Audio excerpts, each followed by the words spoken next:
오늘 함께 나눌 말씀은 마가복음 14장입니다. 시간 관계상 1절부터 21절까지만 읽겠습니다. 나머지 본문은 우리 성도님들이 집에 가셔서 꼭 읽어보시길 바랍니다. 1절부터 21절까지 교독하시고 마지막 절은 함께 읽도록 하겠습니다. 제가 1절을 먼저 읽겠습니다. 이틀이 지나면 유월절과 무교절이라 대제사장들과 서기관들이 예수를 흉계로 잡아 죽일 방도를 구하며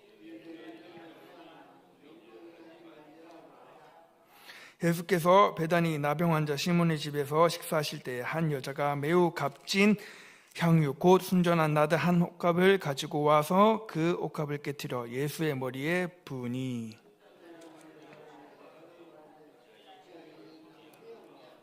이 향유를 300데나리온 이상에 팔아 가난한 자들에게 줄 수 있었겠도다 하며 그 여자를 책망하는지라.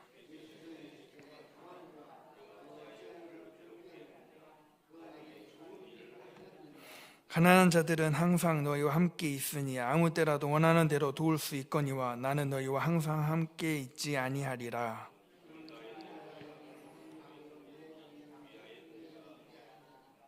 내가 진실로 너에게 이르노니 온 천하에 어디서든지 복음이 전파되는 곳에서는 이 여자가 행한 일도 말하여 그를 기억하리라 하시니라.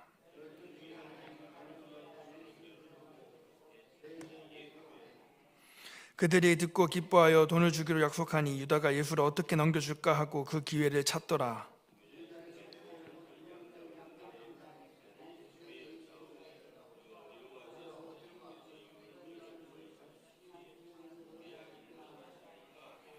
예수께서 제자들 중에 둘을 보내시며 이르시되 성내로 들어가라. 그리하면 물 한 동이를 가지고 가는 사람을 만나리니 그를 따라가서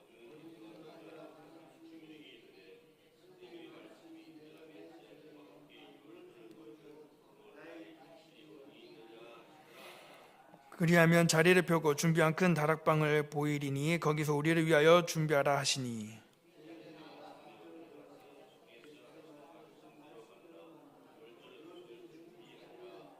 저물매 그 12를 데리고 가서 다 앉아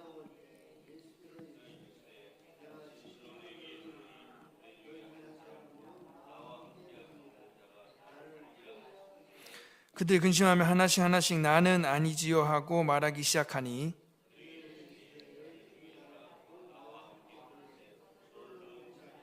함께 읽겠습니다.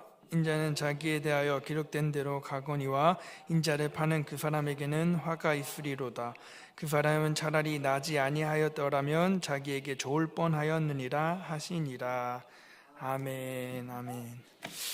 오늘 마가복음 14장은 예수님의 죽음이 우리에게 왜 복음인지를 확실하게 보여주고 있습니다. 왜 예수님이 구약 성경에서 그렇게 오랫동안 이렇게 예언된 오실 메시아인지, 왜 그분만이 우리의 죄를 사하시고 또 그분만이 우리를 하나님 나라에 인도하시는 메시아인지를 분명하게 나타내는 부분입니다.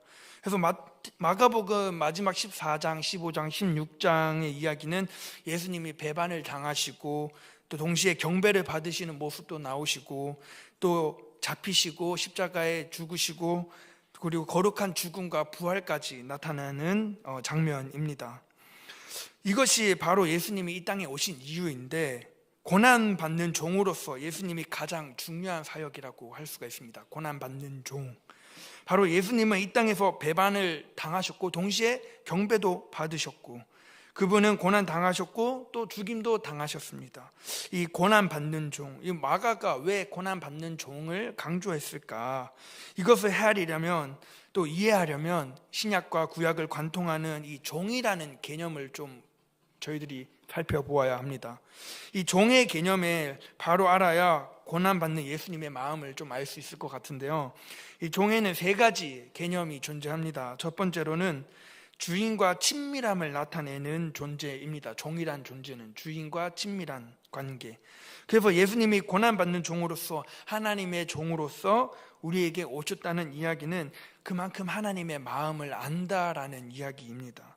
하나님의 마음을 알고 하나님이 원하시는 것들을 행할 수 있다라는 것이죠. 하나님이 이 천지를 창조하시고 하나님의 형상 가운데로 지은 우리를 죄 가운데에서 또 암흑 가운데 앉아있는 우리를 일으키시고 빛 가운데에서 인도하셔서 하나님 품으로 인도하는 그 하나님의 마음, 하나님의 친밀함을 예수님께서는 아시고 또 행하시는 종이다. 그게 이제 첫 번째 개념입니다. 두 번째로는 이 종은 주인의 권위로 행한다라는 거죠. 본인의 의지는 없고 주인이 뜻하는 대로, 주인이 원하시는 대로 주인의 권위에 순종한다라는 것입니다. 그래서 예수님은 십자가에 달려 죽으시는 것도, 그리고 부활하시는 것도 하나님의 이름, 하나님의 권위를 가지고 행하신다라는 것이죠. 그래서 하나님이 보내신 권위로 지금 우리를 구원하신다라는 것이 두 번째 개념입니다. 세 번째로, 종이라면은 반드시 명받은 것을 해내고야 말겠다라는 사명이 있다라는 것입니다. 이 당시에는 종이 말하는 것들이 중요하지 않고 주인이 말하는 것들이 중요하죠. 그래서 주인이 말하면 그게 곧 법입니다. 살려고 하면 사는 것이고 죽으라 하면 죽어야 되는. 그래서 종은 사실 사명을 이루어지기 위해, 사명을 감당하기 위해 세워진 존재입니다. 그래서 예수님이 고난받는 종으로 오셨다라고 할 때 그 종의 목적은 하나님의 목적, 즉 모든 인류를 죄에서 구원하시고 또 하나님 나라 백성 되게 하시는 그 하나님 나라를 선포하게 하셔서 그분의 천국으로 우리를 인도해 가시는 종의 사명을 온전히 이루기 위해 이 땅에 예수님이 오셨다라는 것입니다. 이것을 이해하면서 이제 우리가 마가복음 14장을 읽어야 합니다. 먼저 1절을 보겠습니다. 이틀이 지나면 유월절과 무교절이라 대제사장들과 서기관들이 예수를 흉계로 잡아 죽일 방도를 구하며. 아멘. 이렇게 시작합니다. 이틀이 지나면 유월절과 무교절이 이제 다가오는데, 사랑하는 동강교회 성도 여러분, 유월절과 무교절이 얼마나 이스라엘 백성들한테 중요한지 알고 계시죠? 이 당시에 이스라엘에 살고 있는 사람들이라면 당연히 예루살렘으로 1년에 3번 가야 되고, 이스라엘에 살고 있지 않는, 밖에 살고 있는 사람들이라도 1년에 3차례는 절기 때 예루살렘 성전을 방문했어야 됩니다. 그래서 그 중에서 제일 중요한 게 또 유월절입니다. 그래서 3번 중에 진짜 불가피하게 3번 다 참여를 못하더라도 한 번만 참여해야 된다고 한다면 그 절기가 또 유월절입니다. 그 정도로 중요했는데, 왜냐하면 출애굽기 12장에 나오면 애굽에서 종살이하고 이제 출애굽을 하기 위해서 하나님께서 완악한 애굽에 10가지 재앙을 내리죠. 10가지 재앙 중 마지막 재앙이 장자의 죽음입니다. 그래서 그 장자의 죽음을 피할 수 있는 것이 이제 바로 유월절의 어린 양이죠. 어린 양의 피. 어린 양의 피를 문설주에 바르면 그것을 이제 죽음의 천사가 보고 지나갈 것이다. 그렇게 해서 이제 이스라엘 백성들이 구원을 받게 된 것입니다. 그래서 그날 이제 니산월 14일 저녁부터 15일 자정까지가 이제 하루 유월절이라고 하고, 그때부터 이제 15일부터 21일까지 일주일 동안 이제 무교절로 지키게 됩니다. 그래서 무교절은 이제 없을 무자 써서 이제 균이 없는, 그러니까 누룩이 없는, 오늘날로 말하면 이스트가 없는, 발효되지 않은 빵인 거죠. 떡인 거죠. 그래서 그 누룩 없는 떡과 쓴뿌리를 먹으면서 급하게 이제 애굽을 떠났던 선조들을 기억하면서 또 하나님이 이스라엘 백성들을 구원해 주셨다는 것을 이제 자자손손 대대로 교육해서 하나님이 우리 백성을 구원해 주셨다라는 것을 계속 기억하기 위해서 유월절과 또 무교절이 있는 것입니다. 그러면 유월절과 무교절에는 뭐가 필요할까요? 어린 양도 필요하고 쓴뿌리도 필요하고 쓴나물이죠. 그리고 또 누룩 없는 떡을 준비해야 됩니다. 엄청 중요한 날인 것입니다. 그런데 이렇게 누룩 없는 떡도 준비해야 되고 어린 양도 준비해야 되고 또 쓴나물도 준비해야 되는데, 지금 보시면 대제사장들과 서기관들이 어떻게 하고 있습니까? 지금 대제사장들과 서기관들 보면은 굉장히 율법도 잘 알고 똑똑하고 또 종교적으로 굉장히 훈련된 사람들인데, 지금 누룩 없는 떡을 준비해야 될 때, 그리고 어린 양을 준비해야 될 때 지금 이 사람들이 뭘 하고 있냐면 예수를 잡아 죽일 방도를 모색하고 있다라는 것입니다. 이거는 사실 있을 수 없는 일입니다. 종교 지도자들인데 지금 유월절과 무교절을 준비해야 될 때인데 오히려 어린 양이신 예수님을 죽일 생각을 하고 있었다라는 것입니다. 이 흉계란 말은 원어를 찾아보니까 속임수라는 말인데요, 이제 교활한 술책인 거죠. 그러니까 종교 지도자들하고 어울리지 않는 말인 것입니다, 이 속임수. 그런데 지금 이들이 예수를 왜 잡아서 흉계로 잡아 죽일 방도를 구하고 있을까요? 바로 이 6월절 우리를 구원하신 하나님 그 은혜를 바라보는 것이 아니라 지금 당장 나의 이익, 예수가 내 자리를 위협하네 라는 것이 있었기 때문에 본인들의 자리가 흔들릴까 봐 또 예수라는 사람이 나타나서 지금 예루살렘을 막 뒤집히고 있고, 또 다윗의 자손이니까 이 사람이 왠지 이스라엘을 구원하면 또 내 자리가 사라질까 봐, 이러한 생각 때문에 지금 굉장히 당황스러운 일들이 일어난 거죠, 이 사람들한테는. 그래서 예수를 속임수와 교활한 술책으로 잡아서 죽일 방도를 생각하고 있었다라는 것입니다. 근데 여기서 1절 마지막에 보시면 구하며라는 단어가 나오는데, 이것도 시제를 보면은 그냥 구하며, 한 번 구했다, 이 사람들이 예수를 잡아 죽일 생각을 한 번만 했다라는 것이 아니라 여러 번 계속해서 어떻게 죽일까 생각했다라는 것입니다. 계속 고민했다라는 것입니다. 이렇게 고민하면서 그들이 뭘 준비했냐면 2절에 이르되 밀란이 일어날까 하노니 명절에는 하지 말자 하더라. 여기서 이제 밀란이라는 단어가 나오는데, 백성 민자에서 이제 백성들의 소동이죠. 백성들의 소동인데, 지금 이 대제사장들과 서기관들이 두려워했던 대상들이 누구냐면 하나님도 아니고 백성들의 폭동이 두려워서 명절을 피하자라고 하는 것입니다. 근데 여기서 무리들이라고 하면은 특정할 수 없는 누구 이게 아니라 그냥 특정할 수 없는 엄청 많은 사람들을 이야기하고 있습니다. 그런데 여기서 말하는 밀란이라는 것은 마가복음을 통틀어서 7장에 한 번 나오고 여기 딱 한 번 나오는데, 누구를 이야기하냐면 그냥 아무나가 아니라 하나님의 백성들, 하나님 나라 백성들을 말하고 있는 것입니다. 그래서 이 하나님의, 그러니까 한마디로 하면 하나님 나라의 백성들이 지금 예수님을 따르고 있다라는 것이에요. 하나님을 아는, 그분의 뜻을 알고 아는 백성들이 그분의 종이신 예수님을 따르고 있다라는, 그들을 지금 대제사장들과 서기관들이 두려워하고 있습니다. 그러니까 하나님 나라 백성들과는 이미 대제사장들과 서기관들은 동떨어진 지금 사람들인 거죠. 이것이 타락한 종교 지도자들의 모습인 것 같습니다. 종교 지도자들과 타락은 전혀 어울리지 않는데, 그러나 이 종교 지도자들이 타락할 때 이 시대는 암흑 속에 빠져드는 것 같습니다. 보시면 역사를 보셔도 중세 시대만 봐도, 카톨릭만 봐도 마찬가지죠. 이러한 시대는 흔들리고 이러한 시대는 하나님의 뜻을 분별하기가 쉽지 않습니다. 그래서 우리가 중요한 것은 이 목회자들을 위해서 기도해야 되고 목회자들도 분별해야 된다라는 것입니다. 여기서 나오는 이 백성들의 소동을 두려워해서 이 사람들이 이제 명절에는 잡지 말자고 합니다. 근데 이 예수님께서 언제 돌아가셨을까요? 6월절에 돌아가셨습니다. 왜냐하면 예수님이 죽으시는 게 대제사장들과 서기관들의 음모 때문에 죽었을까요? 그것이 아니라 이게 다 하나님의 뜻이기 때문입니다. 하나님께서는 예수님이 이 6월절에 우리를 위해서 십자가에 달려 죽으시도록 하나님이 계획하셨기 때문에 6월절에 죽으신 것입니다. 하나님이 우리의 죄를 용서하시기 위해, 우리를 죄 사하시기 위해 예수님이 이 땅에 처음부터 이 6월절의 어린 양으로 보내신 거예요. 이 대제사장들과 서기관들이 6월절에 죽이자 해서 죽인 게 아니라, 그걸 어떻게 알 수 있냐면 요한복음 1장 29절에 나와 있습니다. 요한복음 1장 29절 제가 읽겠습니다.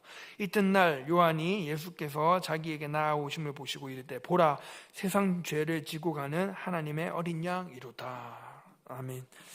세례 요한이 이제 말합니다. 보라, 세상 죄를 짓고 가는 하나님의 어린 양이다. 세상 죄를 지고 간다는 것이 무엇일까요? 이 온 모든 인류의 죄를 다 지금 예수님께서 지고 어디로 가냐면 제단으로 가는 거예요. 지금 죽으러 간다는 거죠. 그게 바로 6월절 어린 양이고, 예수님은 그래서 6월절에 죽으셔야 된다라는 것입니다. 이것이 대제사장들이, 서기관들이 밀란이 일어날까 봐 6월절을 피하자고 했지만, 그러나 예수님은 6월절에 죽으십니다. 그분이 바로 지금 구약에서 그렇게 외쳤던 메시아, 그리고 신약에서 약속하신 그 복음이 이 예수님이라는 것이죠. 그래서 우리를 구원하시고 우리를 낭만과 절망과 그러한 좌절 속에서도 소망으로 인도하시고 우리를 지옥 갈 인생에서 천국으로 바꿔주실 그분이 예수님이시다라는 것입니다. 그래서 요한복음 1장 30절 바로 그 다음 절에 세례 요한이 이렇게 얘기합니다. 내가 전에 말하기를 내 뒤에 오는 사람이 있는데 나보다 앞선 것은 그가 나보다 먼저 계심이라 한 것이 이 사람을 가리킴이라. 아멘. 먼저 세례 요한이 먼저 태어나긴 했어요, 예수님보다. 하지만 여기서 세례 요한이 얘기하는 것은 나보다 앞섰다라는 것입니다. 태초에 하나님 예수님이 계셨다라는 것이죠. 바로 그분이 처음부터 계셨고 그분이 구약에 그렇게 예언했던 메시아라는 것입니다. 그래서 지금 이렇게 6월절이 지금 다가오고 있는데 6월절이 다가오고 이제 고난주간도 다가옵니다. 그런데 이렇게 6월절이 다가올 때 우리는 무엇을 준비해야 될까? 아무리 이게 6월절, 무교절 얘기한다 한들 오늘날을 살아가는 우리 동강교회 성도님들에게는 어떤 적용이 있어야 할까요? 대제사장들과 서기관들은 오히려 흉계를 준비했어요. 예수님을 죽일. 우리는 어떤 걸 준비해야 될까요? 우리 다 같이 3절을 읽어보겠습니다. 3절 시작. 예수께서 베다니 나병 환자 시몬의 집에서 식사하실 때 한 여자가 매우 값진 향유 곧 순전한 나드 한 옥합을 가지고 와서 그 옥합을 깨뜨려 예수의 머리에 부으니. 아멘. 순전한 나드 한 옥합을 깨뜨려 예수의 머리 위에 부었다라는 것입니다. 여기서 순전하다 말은 뭐냐면 피스티스라는 말입니다. 피스티스, 믿음이라는 뜻입니다. 믿음. 그러니까 신실한, 충성한다는 말. 그런 믿음 있는 순전한, 아무것도 섞이지 않은 깨끗한 나드 한 옥합을 가지고 이 한 여인이 왔다라는 것입니다. 이 향유는 원래 어디에 쓰이냐면은 귀한 손님 대접할 때 쓰기도 하지만 또 어디에 쓰이냐면 죽은 시체를 깨끗하게 악취를 제거하는 일에 쓰이는 그런 값진 향유입니다. 정말 비싸요. 이 향유를 지금 여인이 예수님 머리 위에 부었는데 그래서 사람들은 어떻게 이해했냐면 첫 번째 그 뜻을 이해한 거예요. 지금 이 여인이 예수님께 굉장히 비싼 손님을 대접한다라는 걸로 이해했는데 예수님은 지금 두 번째 뜻에 주목을 하신 거죠. 시신에 발라 악취를 제거하는 이 값진 향유를 여인이 지금 나의 죽음을 준비하고 있다라는 것으로 예수님은 두 번째 해석을 하셨습니다.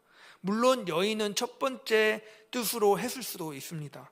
그러나 이 지금 시기적으로 보시면 많은 사람들이 대제사장들과 서기관들이 지금 흉계를 준비하고 있고 이 값진 향유 옥합, 이 여인이 그 다음에 바로 나오고 있습니다. 이게 뭐냐면 또 가룟 유다 제자의 배신이 또 10절부터 나옵니다. 이 주변 사람들의 배신과 모략과 또 죽임을 준비하고 있는데 그 사이에 딱 이 한 여인이 등장하고 있는 것이죠. 그러니까 이 예수님은 이 부정하고 파괴적인 세상 가운데 순결한 이 나드 한 옥합을 가지고 예수님의 머리에 부었던 그 한 여인의 경배를 받으신다라는 것입니다. 그걸 받으시면서 지금 십자가로 나아가고 계신다라는 것입니다. 이 거친 세상, 우리가 살아가기 너무 험악하고 또 세상은 안 좋은 소식으로 계속 들리고 있는데 이러한 세상에서 예수님의 십자가는 얼마나 순결한 것인가, 얼마나 아름다운 것인가, 얼마나 고귀한 것이고 얼마나 우리에게 필요한 것인가를 보여주고 있는 것입니다. 우리는 그럼 이 예수님의 고난과 죽으심과 부활을 기념하는 또 3월, 4월이 오고 있는데 우리는 뭘 준비해야 될까요? 아직도 우리는 내 중심적이고 나의 중심과 내 이익을 위해서 대제사장들과 서기관처럼 흉계를 준비하고 있지는 않은가요? 지금 우리는 순전한 나드를 준비해야 됩니다. 한 옥합을 준비해야 됩니다. 누룩 없는 날 무교병, 무교빵을 또 준비해야 됩니다. 누룩은 사도 바울이 뭐라고 얘기하냐면 고린도전서 5장 7절 8절 말씀에 이렇게 얘기합니다. 너희는 누룩 없는 자인데 새 덩어리가 되기 위하여 묵은 누룩을 내버리라. 우리의 유월절 양 곧 그리스도께서 희생되셨느니라. 아멘. 그러니까 우리는 누룩이 없는 사람들입니다. 누룩은 바로 이 바리새인들을 뜻하는데 우리는 하나님 믿는 자, 구별된 자로서 누룩 없는 자들인데 새 덩어리가 되기 위해서는 묵은 누룩을 버려야 된다라고 말씀하십니다. 묵은 누룩을 버려야 된다고. 그래서 우리가 이 명절, 이 유월절 또 하나님의 고난을 우리가 또 지키되 묵은 누룩으로 말고 악한 것들 말고 오로지 순전함과 진실함으로 하자라는 것입니다. 그래서 우리가 뭐 유월절 지키고 무교절 지키고 이제 고난주간도 다가오고 하는 거 지키는 거 좋죠. 하지만 무엇으로 지키냐가 더 중요하다라는 것입니다. 뭐 내 나름대로 예수님을 잘 믿고 나름대로 잘 지켜왔고 내가 힘이 있으니까 또 내가 의지하는 것들이 이런 것들은 다 묵은 누룩이라는 것입니다. 내 욕심, 내 만족이 아니라 오로지 순전함과 충성됨과 신실함으로 예수 그리스도를 그리고 그분의 능력과 그분의 사랑을 우리가 맞이할 수 있어야 합니다. 말씀을 맺겠습니다. 그래서 예수님의 죽음을 우리가 이제 맞이하면서 준비하면서 정말로 나를 사랑하셔서 나를 구원해 주신 예수 그리스도의 그 순전한 죽음만을 기억하면서 나도 남을 위해서, 나도 내 이웃을 위해서, 내 가족과 내 친구와 우리 동강교회를 위해서 희생할 수 있는가? 나도 남을 위해서 생명을 구할 수 있는가? 다른 사람의 삶을 주님께로 인도해낼 수 있는가? 그러한 하나님의 종, 하나님의 이름으로 쓰임 받는 종, 하나님과 친밀하고 하나님의 권리, 내 권리가 아니고 하나님의 권리로 행하고 하나님의 명하신 것을 내가 반드시 해내야겠다라는 사명감을 가진 존재로서 내가 이 시대, 이 땅에 또 하나님의 부름받은 종으로서 우리가 쓰임받는 동강교회 성도 여러분들이 되기를 소망합니다. 그래서 우리를 위하여 죽으신 예수님이 우리를 보시고 기뻐하시고 우리를 통해 일하시고 우리를 통해서 이 험악한 세상을 하나님의 나라, 하나님의 아름다운 나라로 바꿔가시는 그 놀라운 역사가 우리들 삶 가운데에서도 나타나기를 주님의 이름으로 축복합니다. 이 시간 기도하도록 하겠습니다. 오늘 주신 말씀을 가지고 기도했으면 좋겠습니다. 하나님, 그렇습니다. 우리는 하나님의 종으로 불러주셨는데 하나님의 이름으로 내 권리를 주장하는 것이 아니라 하나님의 권리로 행하고 하나님 말씀에 순종하고 하나님과 친밀하고 그리고 하나님이 명하신 것을 해낼 수 있는 제가 될 수 있도록 주님, 우리 가정이 될 수 있도록 우리 교회가 될 수 있도록 기도하셨으면 좋겠습니다. 그리고 지금 교육부서 겨울성경학교가 내일까지 있습니다. 우리 아이들을 위해서 예수님 만날 수 있는 시간, 예수님을 선택할 수 있는 우리 교육부서 아이들이 되게 해달라고 기도하셨으면 좋겠습니다. 그리고 동강교회 비전과 담임 목사님과 원로 목사님 그리고 교역자들과 직분자들을 위해서 기도하겠습니다. 그리고 나라와 민족을 위해서 선교사님들을 위해서 기도하셨으면 좋겠습니다. 이 시간 우리 자신들의 기도 제목을 붙들고 우리 주여 한번 부르시고 기도하신 후에 자유를 돌아가시겠습니다. 주여